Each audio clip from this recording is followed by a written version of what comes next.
And I've asked Trustee Reese to lead us in the Pledge of Allegiance. Allegiance to the flag of the United States of America and to the republic which stands one nation under God, indivisible, liberty and justice for all.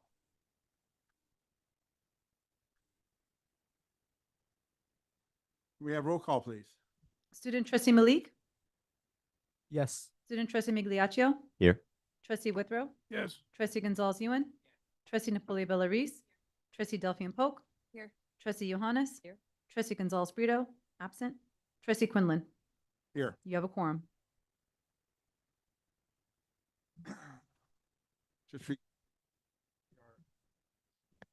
Trustee Johannes is going to read our statement of cooperation.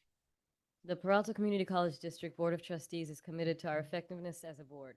Through an annual self-evaluation and the establishment of meaningful goals, we dedicate ourselves to functioning as a high-performing team on behalf of the people we represent in helping students reach their educational goals. Therefore, we commit to honoring and upholding these commitments in words and in action. The full statement of cooperation is attached to this agenda item, but in summary, we commit to 1, building trust and seeking to understand each other. 2, be prepared and follow good governance and ethical protocols. And 3, model the behavior we want others to exhibit. Thank you.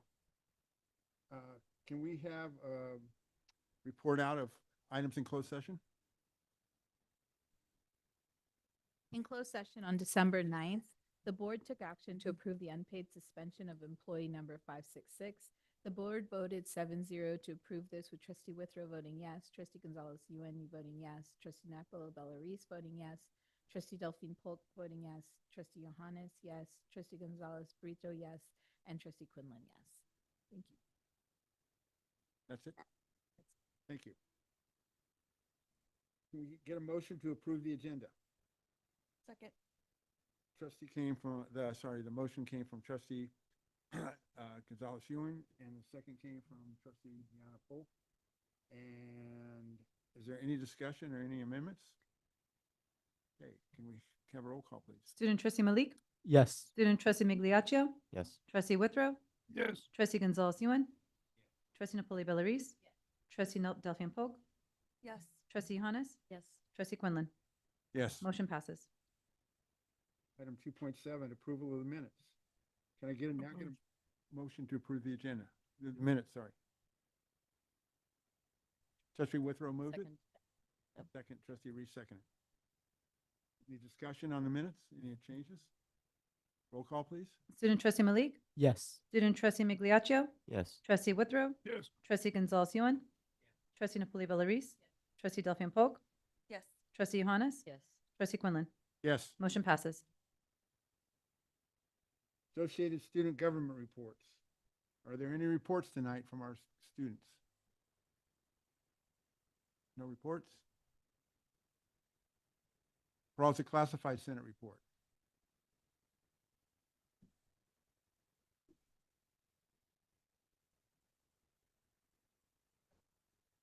Want to hear me? Okay. Good evening, Board of Trustees, Administration, Chancellor Gilkerson, and everyone. Welcome back. Tonight, I have 2 campus and site reports, as well as our overarching Peralta Classified Center report. The first comes from Merritt College. Merritt College classified professionals continue to prepare for spring 2026 while sustaining high-quality student-centered services amid uncertainty related to the proposed Laney Merritt merger. Despite ongoing challenges, staff remain committed to the college's mission by ensuring consistent access to essential student-facing operations that support persistence, retention, and completion. Through the Institutional Effectiveness Partnership Grant, classified professionals are proactively preparing for organizational change through targeted professional development. In partnership with TKO Consulting, staff are developing professional portfolios that document training, competencies, and institutional experience, strengthening workforce readiness, adaptability, and continuity of service. Workforce reductions have increased Workforce reductions have increased reliance on administrative leadership to strategically backfill critical positions to maintain service capacity, mitigate operational and compliance risks, and ensure a seamless student experience.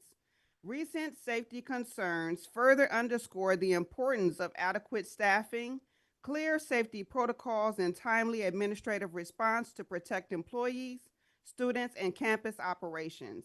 Classified professionals at Merritt continue to lead from the middle, sustaining institutional stability, supporting campus safety, and delivering essential services during this period of transition.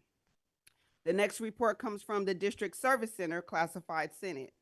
The District Service Center Classified Senate is excited and proud to host our first ever District Service Center Flex Day, which will be held on Friday, December the 16th from 12 to 4 p.m. in the district atrium. There will be a robust icebreaker activity for classified professionals to get to know their colleagues, and we are offering workshops that are specifically designed for classified professionals. The following workshops will be offered and facilitated by our own DSC Classified. Our first is Navigating Travel Expenses in PeopleSoft, facilitated by Nick Shear. Leading from where you are, cultivating and empowering classified leadership development at every level, which will be facilitated by me. And brand ambassadors at Peralta, creating on-brand materials with confidence, facilitated by Marcus Creel. We are encouraged and ambitiously striving towards a new era of collaboration, opportunity, and future endeavors that encourage, empower, and enhance the professional growth of all DSC classified professionals that will continuously align with our Peralta mission and core values. And finally, from the Peralta Classified Senate as a whole, the Peralta Classified Senate proudly welcomes back our classified professionals across the district. We hope you had a holiday break filled with rest, renewal, and moments that re-energized your spirit. As we step into a new year and begin the spring semester, we do so with optimism, purpose, and a shared ambition to grow, both individually and collectively. We extend our deepest appreciation and gratitude to all classified professionals for your unwavering dedication, service, and commitment. Your contributions are the backbone of our institutions and essential to the success of our students and communities. We also wish to recognize and thank those classified professionals who have stepped forward into supportive and leadership roles, as well as those who have expressed a willingness to serve on committees and actively advance the mission of the Peralta Classified Senate. Moving forward, we remain committed to fostering meaningful classified participation, inspiring growth, and proactively expanding opportunities for skill development and leadership. Our vision is for classified professionals to not only exist within Peralta, but to evolve, lead, influence, and thrive, shaping the future of our district with confidence, purpose, and pride. Thank you. Thank you. District Academic Senate report. Do we have a report?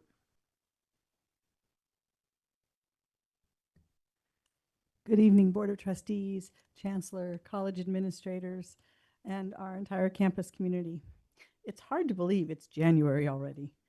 As we begin to prepare for the semester, we look forward to a variety of things, including flex days this week. And my thanks to our district staff development officers for the Thursday district flex and for the college's professional development committees for the college flex days on Friday, and all of the presenters as well as all the work that is being done to have the colleges ready to welcome back faculty, staff, and students. Enrollments are solid. We have increased face-to-face classes as well as many online classes with better pedagogy and more experiences for students and faculty to improve the outcomes in all different modalities, which is very exciting. As faculty are preparing syllabi, lab orders, Canvas shells, and welcome messages to be sent to the students, I want to express how much courage it takes to be in academia these days. The environment of our country feels very anti-intellectual, with educators often reviled for brainwashing students into specific political beliefs. But on the other hand, I'm sure you have heard faculty members state, brainwash students, it's hard to get them to read the syllabus, which is a great way to use humor to dull the pain of our life's work being denigrated. So colleagues at Peralta and elsewhere around the state and the country have stated how hard last semester felt, not just the usual challenges one meets during a semester of educating, supporting, and working with students in all the complexities of their lives, but also the minefields of leading discussions and presenting material in fraught times, as well as the crazy state of the world. As we get ready for the semester, I do wish I had a shirt with the slogan, "Teachers are people too." We often hear from students about teachers need to understand the complexities of our lives, which is quite true. But we don't often hear the acknowledgement that faculty also have complex lives with many competing issues for our time, prepping classes, teaching, grading, answering emails, working in shared governance, as well as juggling our own personal lives of child or parent care, that pesky needed house repair or car repair, medical updates, or just managing to get to the dentist to get one's teeth cleaned. So my wish for the semester is that we all practice listening with grace and empathy, that we work together with kindness, that firmness is not being mean, stating different opinions is not being argumentative, and exploring options and an overall recognition that we all want the Peralta District to continue to be successful in its mission of education. So I want to finish with a quote from my favorite book, which is Lord of the Rings. A book that at its heart is really about continuing a journey, often over seemingly overwhelming odds. And this quote says, "The world is indeed full of peril, and in it there are many dark places, but still there is much that is fair.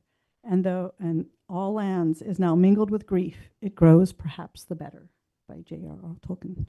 And so I leave you that as we look forward to the next semester. Thank you. Thank you. Item 2.11. We'll now move to public comments. Please remember this portion of public comment is only for items that are not on the agenda. If you have comment on a public hearing item, please wait for that item to be called to make your comment. Sasha, do we have any comments? Yes, Board President Jeff Sanseri.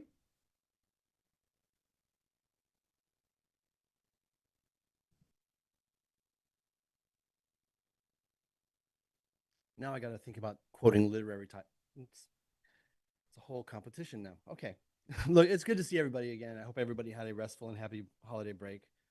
As we move into the semester, I do need to talk about the issue of class caps, or what I like to call overstuffing the classes with students. It's not good for the faculty to be faced with overwork, and it's not good for the students either.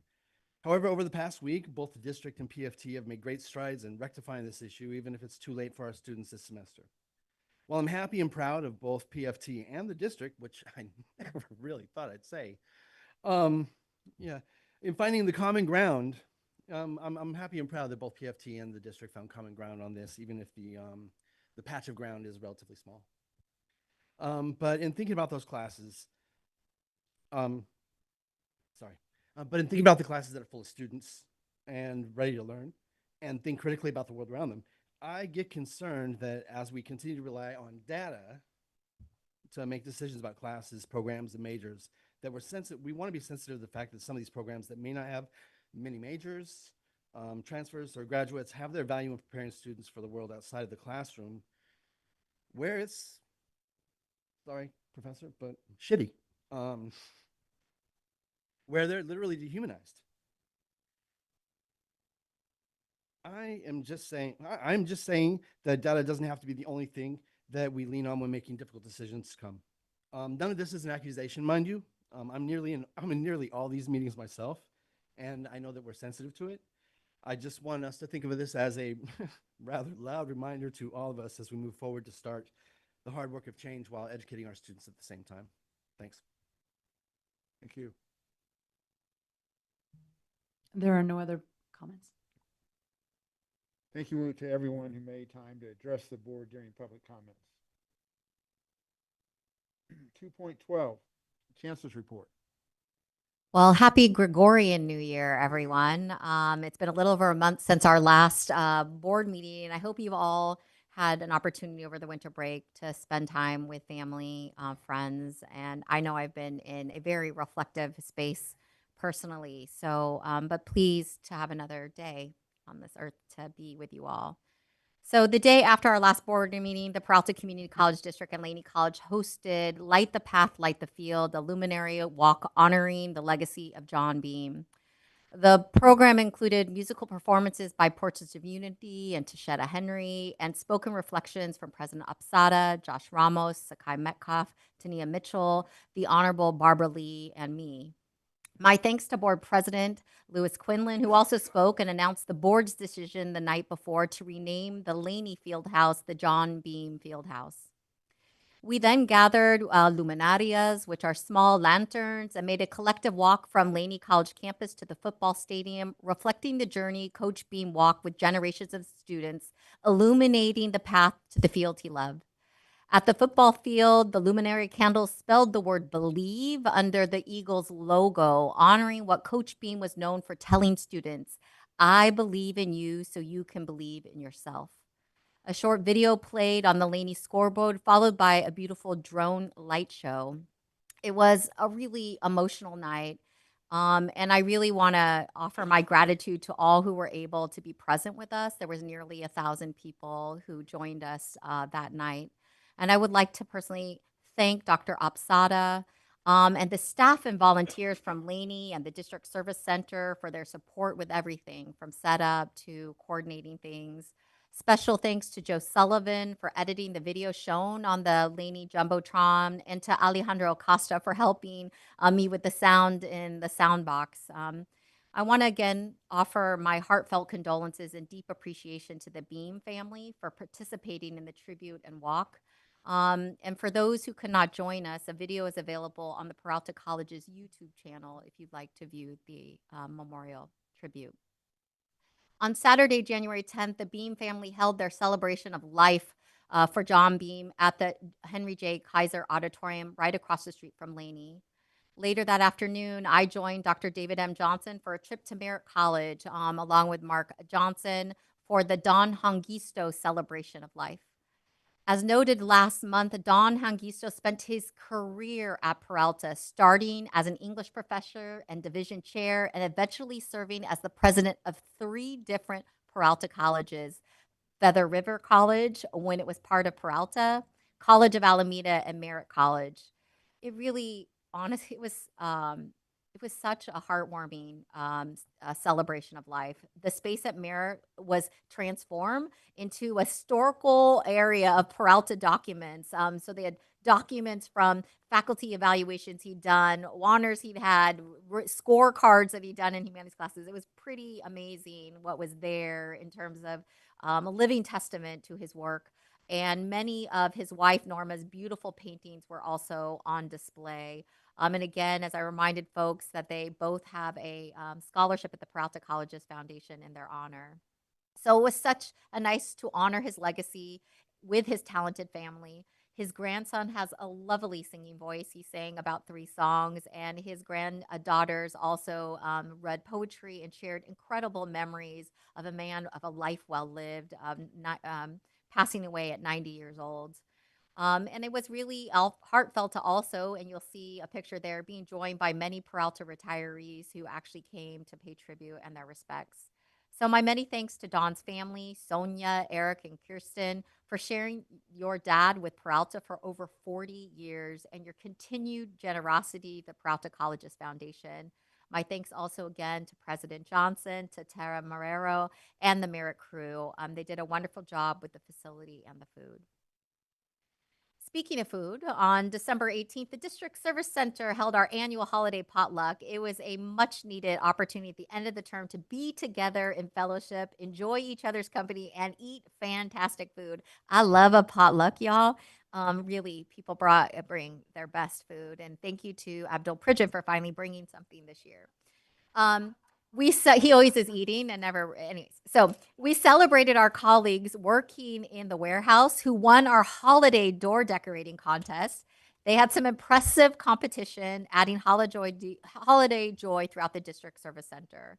As a special surprise this year, we also held a fashion show. Much like Project Runway, we provided materials for employees to create their own outfits out of holiday wrapping paper. While the creativity was abundant, we could have all learned some things from our outstanding College of Alameda apparel design and merchandising program. Watching the models strut their stuff was truly memorable and hilarious. I think it's important every now and again to step back, breathe, and reflect on the profound good coming out of this district. A year ago, we reimagined what shared governance should be. The new Shared Governance Handbook was approved in fall 2024 and took effect in January 2025. We've just finished our first Gregorian calendar year, working within that framework, and I'm so proud of the work the district has done collaboratively.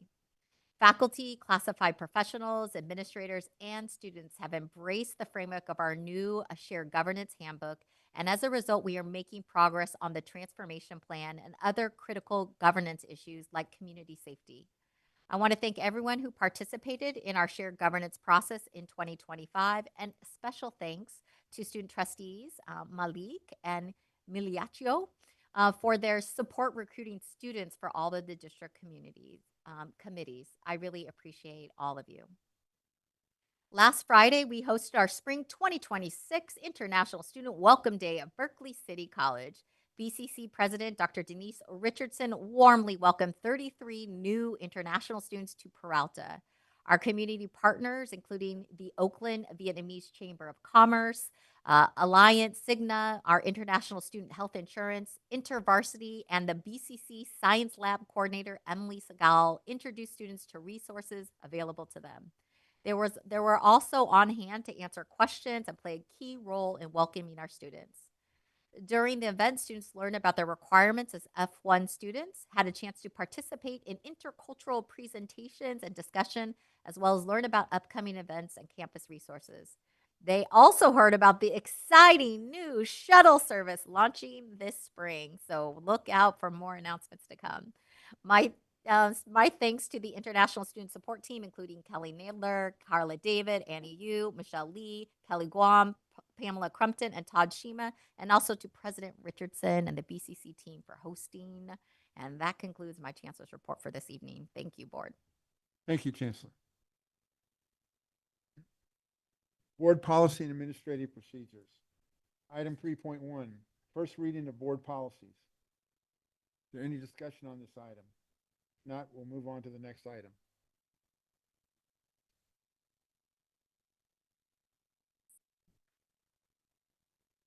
Item 3.2, review of administrative procedures. Any discussion on this item? If not, we'll move on to the next item. Our consent calendar. I get a motion to approve all of our consent items. Second. Trustee Reese made the initial motion, and Trustee Miliacci made the second. Any discussion? Call the question, please. Student trustee Malik, Yes. student trustee Migliaccio, Yes. trustee Withrow, Yes. trustee Gonzalez-Ewan, Yes. trustee Napoli Bellarice, Yes. trustee Delphine Polk, Yes. trustee Johannes, Yes. trustee Quinlan. Yes. Motion passes. Thank you. Action 9.1, review and approval of the 24-25 annual district audit reports from CWDL, our certified public accountants. Chancellor. Thank you so much, Board President. So tonight, we're glad to have Ben Levitt here from CWDL. I always get that confused. I apologize. For our June 30th, 2025 annual audit reports are being posted here for the Board of Trustees to review for the 24-25 fiscal year. So really appreciate the ongoing partnership and support. And so we'll go ahead and bring up the presentation now. Welcome. Thank you so much for having me. Sorry. How about now? Okay, perfect. I just got to be closer to it. Oh, that works. Get this down. All right. Well, I can see the presentation up there. Members of the board, thank you so much for having me here this evening to speak to the results of audit for fiscal 25. This presentation will stay at a fairly high level, but don't hesitate to stop me with any questions along the way. I'll be covering the main results of audit for the district audit, as well as the audits of the Prop 39 type bonds and the parcel taxes. And I'll speak to each of those results in part and open for questions throughout the presentation as well as at the end. So just starting off, what I'm going to be speaking to first and foremost is the scope, then kind of breaking down the reports into their main components, looking at the results of the district, followed by the bonds, followed by the parcel taxes. And so looking at the scope in the district audit report, which is the largest of the reports, there are 4 auditors' reports contained within that document. The first one right at the very beginning of the report is our independent auditors report. That's where we opine on the fairness of the presentation of the overall district financial statements. We generally see that as our chief work product. That's followed by a lot of different sections of the document. And then at the very end of the document are the other 3 reports. The first of those other 3 is what's called our yellow book report. That's where we kind of zero in on district internal controls and controls over compliance, primarily focusing on fiscal services in that deliverable. That's followed by our single audit testing, our report on the uniform guidance, primarily with respect to the student financial aid cluster and other major federal programs. And then finally, our report on state compliance.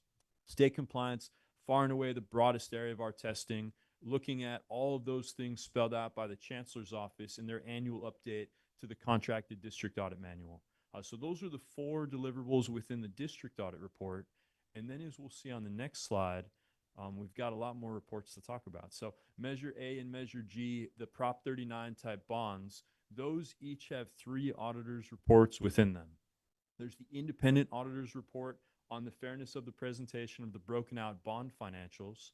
And then at the other auditor's report section at the back of the financial audit is our yellow book report, where we look at the control environment for the bonds.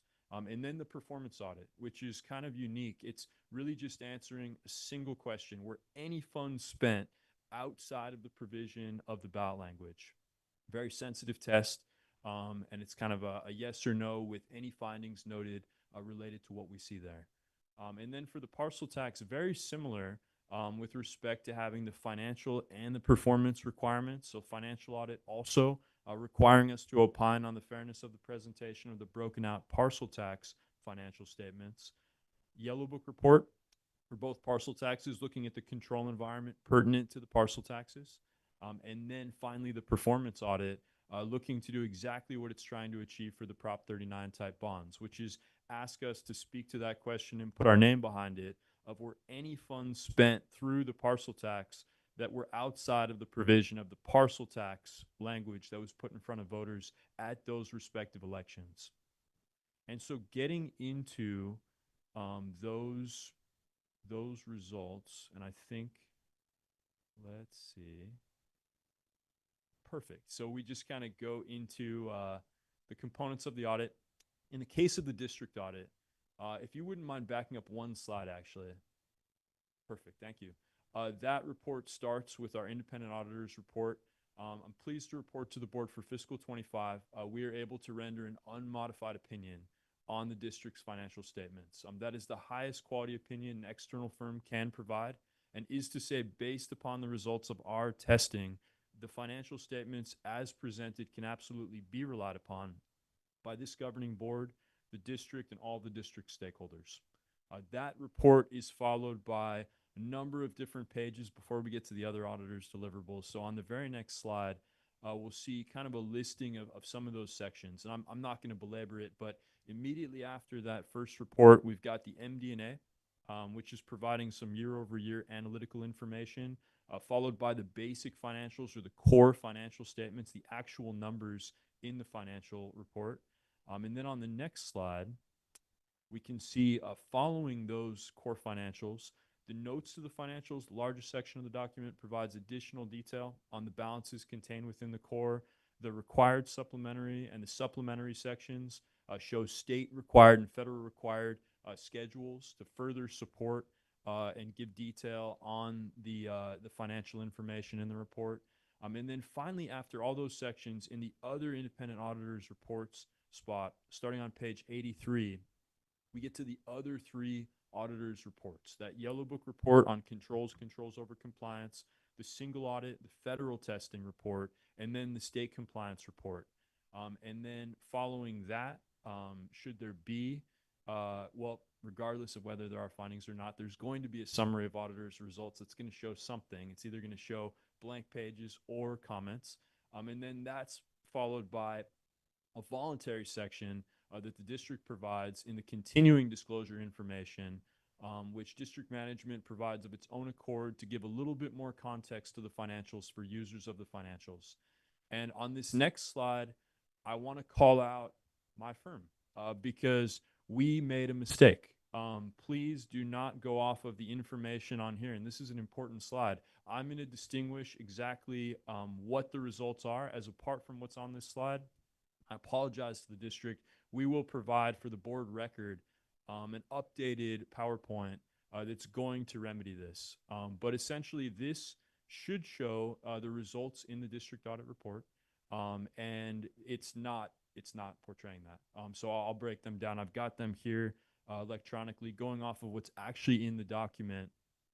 This shows three different sections that correspond with those three other auditors' reports. The first section, financial statements, focuses on internal controls over compliance. We do note one control exception, which we note in that section of the document, and that was an unrecorded liability, which was only booked following our procedures.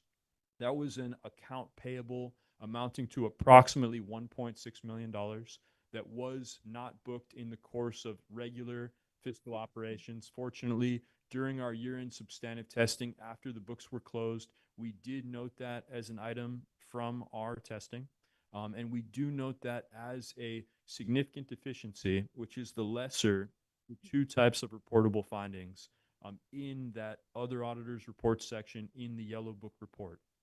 And then we further detail that out at the very back of the report in findings and question costs.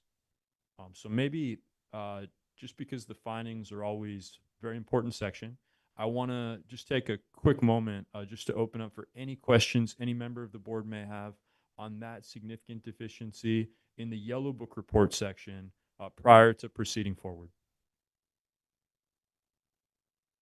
All right, and hearing none, I'll move along. So the next part of the other auditors reports, federal awards, really not an area where you want to have a finding. There was a prior year exception noted in fiscal 24, and I'll be speaking to the status of that immediately after this part of the presentation. But very pleased to report to the board, we note no exceptions to federal compliance for fiscal 25, which is outstanding. So an entirely clean audit report over federal for the year under audit. And then finally, state awards, broadest area of our testing. Many procedures required by the Chancellor's Office, requiring us to bug many departments throughout the district in performing that part of our testing. We do note one exception to one of those required procedures, and that is a procedure pertaining to CCAP or the dual enrollment, where we note a compliance item that we've spoken with district management about, where essentially on the CCAP forms, we noted a deficiency in the level of detail of information. Essentially, there's an attestation coming from the high schools that needs to indicate a threshold percentage of students being recommended, and that language was not present. So we note that as an exception to our understanding of that required procedure, and that does appear as a significant deficiency in the state compliance section of the document. And that is the lone state compliance exception in fiscal 25.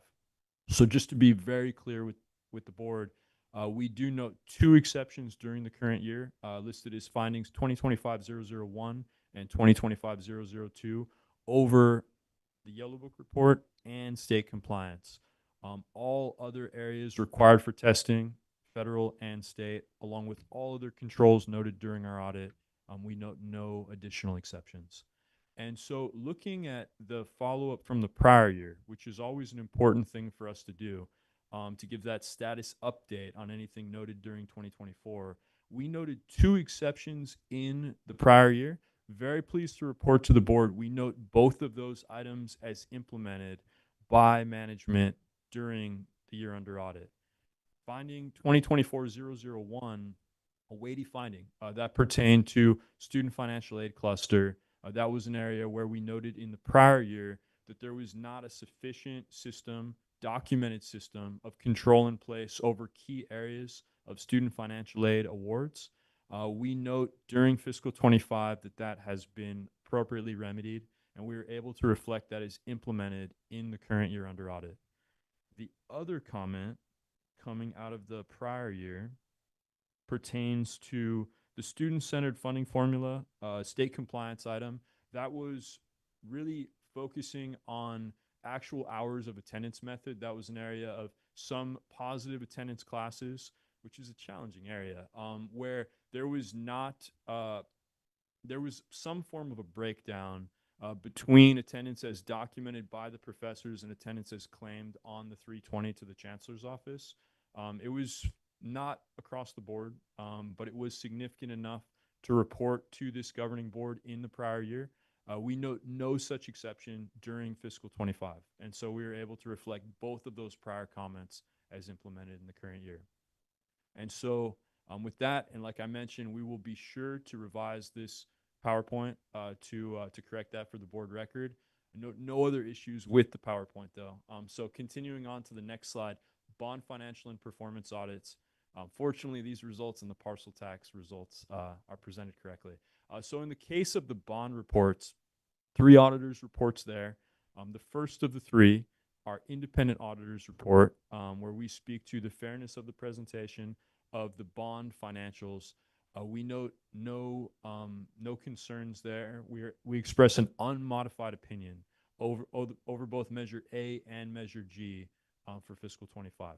Which is to say those financial statements as presented in the booklets can absolutely be relied upon by the governing board and all of the bond stakeholders. The additional 2 reports focusing on bond controls and controls over compliance, as well as the bond performance audits, speaking to the yellow book there, the controls, most common area to have an exception in a bond audit. Had there been a control breakdown noted, we would document that in that part of the report. We note no exception to bond controls during fiscal 25. So an entirely clean yellow book report, making for an entirely clean financial statement for the bond, which leaves us with the performance audit. In the performance audit, a very sensitive test, we seek to find whether any dollars that are captured in our sample were spent outside of the provision of the ballot language.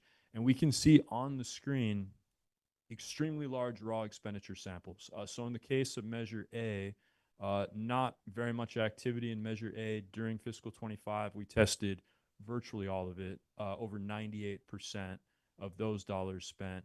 And then of Measure G, where there was substantial amount of activity, we tested over 50% of those disbursements. Had any item from those large samples come up to our attention as being outside of what's allowable per the ballot language, we would note that as an exception to the bond performance audit. We note no such exception. So an entirely clean, both financial statement audit and performance audit for Measure A and G for fiscal 25.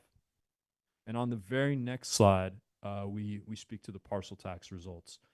So for the parcel taxes, we look at similar things. We opine on the fairness of the presentation of the parcel tax financials as broken out from all the other funds of the district.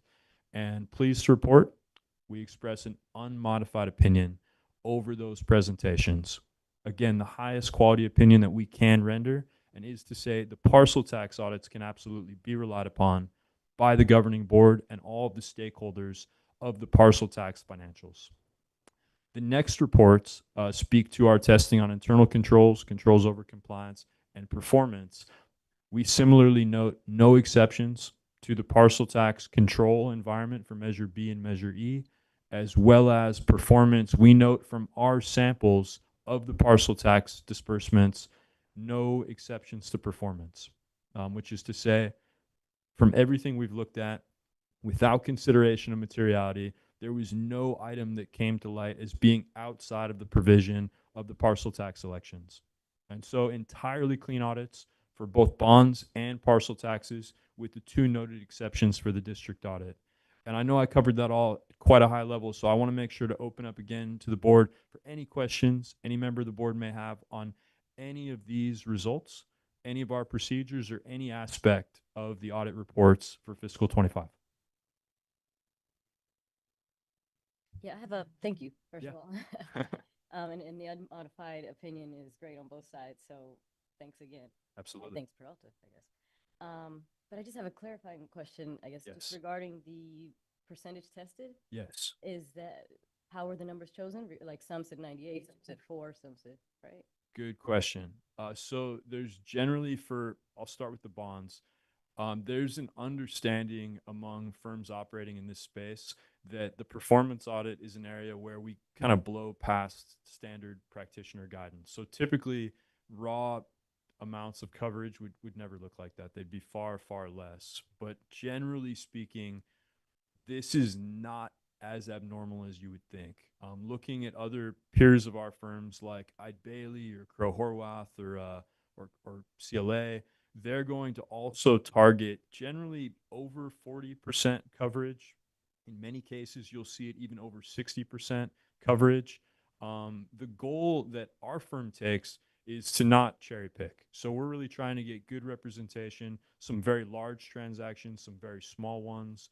And the reason for that, it kind of comes down to the fact that there's no materiality from our perspective, and that's also an industry standard. So even if we pull $100 transaction, let's say it's some benefit related to bond payroll or something like that, and that turns out to not be appropriate to the bond, that would still be something, small as it is, that we would note in the performance audit and recommend that formally for reimbursement from probably the general fund to the program.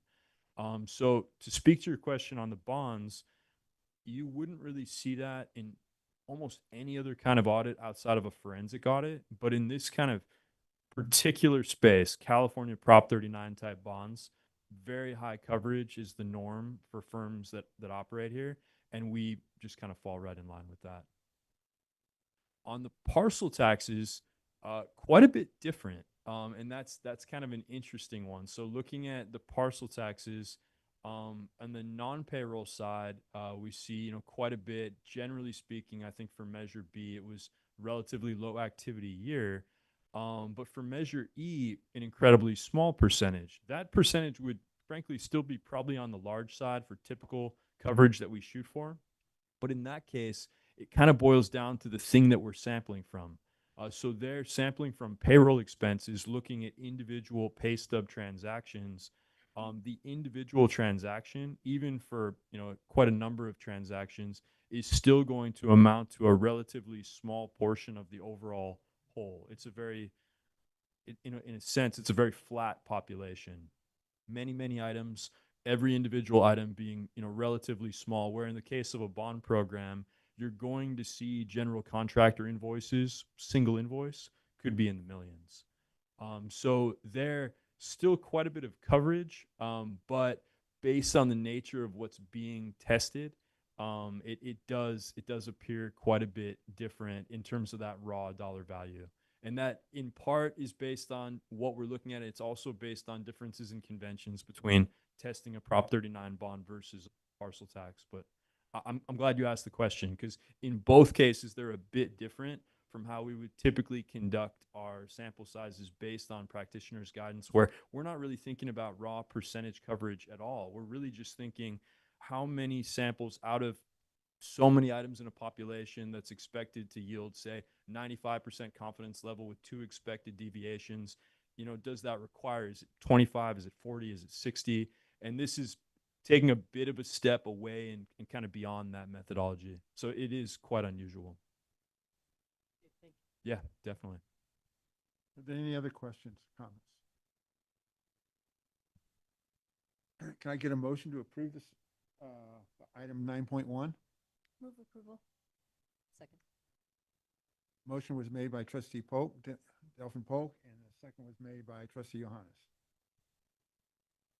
Call the question, please. Student trustee Malik, Yes. student trustee Migliaccio, Yes. trustee Withrow, trustee Gonzalez Yuan, Yes. trustee Napoli Bellarice, trustee Yes. Delphine Polk, Yes.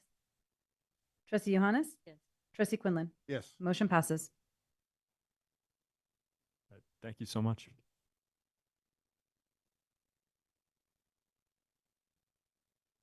So I have a conflict of interest on items 10.1, not sorry, on two items, the next two items. So I have to excuse myself. All right. So item 9.2, consider ratification of the payment warrant report for the period covering November 1st, 2025 through November 30th, 2025. Can I get a motion to approve? Could we have a motion to approve items 9.2 and 9.3, which is the purchase order report? Do I have a motion? I've made- Took mine. Second. Second? Thank you. So motion by trustee Gonzalez UN, a second by trustee Johannes. Can I get a roll call? Student trustee Malik, Yes. student trustee Migliaccio, Yes. trustee Withrow, Yes. trustee Gonzalez Yuan, Yes. trustee Napoli Bellarice, trustee Delphine Polk, Yes. trustee Johannes. Yes. Motion passes. All right. Item 10.1, Board of Trustees reports. Would anybody like to go first? All right, student trustee Malik. Starting off, it's wonderful to see everyone back and healthy in 2026. I'm looking forward to a productive year and establishing stronger connections in our community and beyond our community as well. Starting off strong, I just want to bring to light an exciting upcoming opportunity I heard of for students, faculty, and administrators in the Oakland community that you or those you may be interested, or those you know may be interested in. It is the 2026 Black Men's Brain Health Conference, a national conference dedicated to promoting awareness of mental health and aging for Black men, along with increasing representation in scientific research. So anyone with any interest related to men's brain health is welcome. The focus is on bringing awareness to underrepresented populations in research, and it will be held on February 3rd, and it is also the week before Super Bowl. So anyone who is interested in sports is also welcome. The conference is completely free, and it has a virtual component. Feel free to look into it online or let me know if you are interested, and I can connect you with additional details.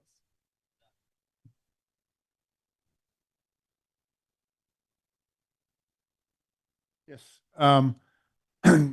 People may have noticed, I don't know if they can see at home, but, pardon? Just if other people have reports.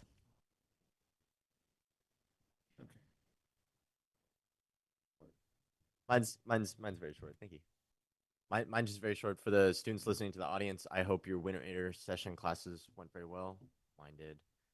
Class starts next week for all students. And as an update, I know it was floated earlier, but the bus system that's coming should be pretty pivotal when eventually that comes. Whenever I have more information on that, I'll shoot out a video, I'm sure, and make a little something. So that's all. I hope everyone had a good New Year's and welcome back. I'll be super brief. We're happy to be, well, I'm happy to be back. Happy spring semester, and hopefully 2026 will be a great year. Anybody down there? Okay, so now my turn. So I would like to show some gratitude and thanks to our amazing technical staff that supports these meetings, supports putting the meetings out over Zoom so our community can participate at home and watch at home, and both for the job they've done over the past year and then also for the work they put in upgrading our technology. And you know, what we see here in our meeting tonight, it's definitely things that some of us older trustees have problems seeing sometimes, and now that everything is right in front of our face, which is great for me.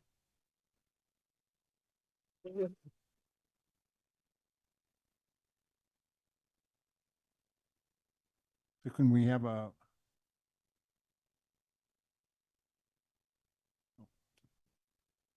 Love your future. Enroll now for the spring 2026 semester. Visit the Peralta website at peralta.edu enroll to start the application and enrollment process.